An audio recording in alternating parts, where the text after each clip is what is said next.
Imagine you're invited to go rock climbing. Let's say in this story, you could check in Shemayim if you're on the list of people that are going to die that day or not.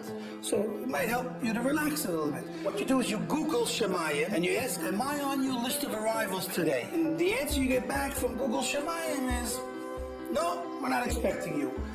So you're like, okay, I can relax, and you go. This is still scary a little bit, but at the end of the day, you're successful, you climb the mountain, you come back down, and you feel accomplished. What an amazing experience. On the way home, though, you get a flat tire, and you're stuck in the middle of nowhere on a deserted little alleyway. As you're, wondering what are we gonna do, a bunch of criminal types come, and of course they figure you guys have a lot of money. One of them happens to be very angry, and he decides that besides robbing you, we have to also kill you. As this crazy man is pointing a gun at you, are you in any danger? Can this person decide to pull the trigger and shoot you and kill you?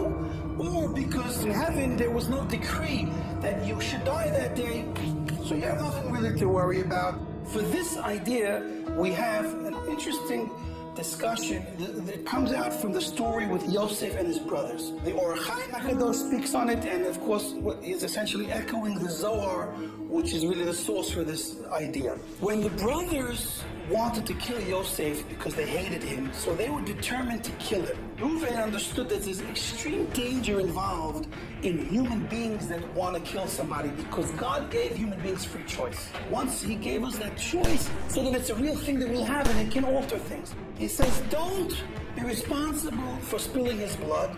Instead, throw him into the pit. And his intention was to save him from his brother's hands. Now, what was Reuven thinking? The pit was empty of water, but it was full of scorpions and it was full of snakes. So what was Reuven's great plan to save his brother Yosef? Meanwhile, he's throwing him to death. The idea of dangerous animals that have a nature, a tendency to kill, it's part of the nature of the world, but God's control over that is much stronger than over human beings that have free choice. So it's almost like there are two levels of danger over here. So to be saved from an animal requires merit, and in this case, Reuven understood certainly that the son of the holy Yaakov was worthy of a miracle, because even if Yosef was lacking the merit to be saved, you can also be saved because of the merit of your ancestors. But to be saved from the other brothers that had free choice to kill him, that required extra merit, and few are those that merit being saved from the hands of human beings. It's almost like this person's decision to want to kill you right now is causing a new situation in heaven. He has to re-Google Shemayim and ask again, Shemayim, right now am I in danger? Now the answer you would get from Shemayim right now is, excuse me, we're busy now, we're trying to decide if you're going to live or die. Once this person is pushing destiny, saying, I want to kill, there's a possibility that you will be killed. But it only happens if Hashem decides to stay inactive.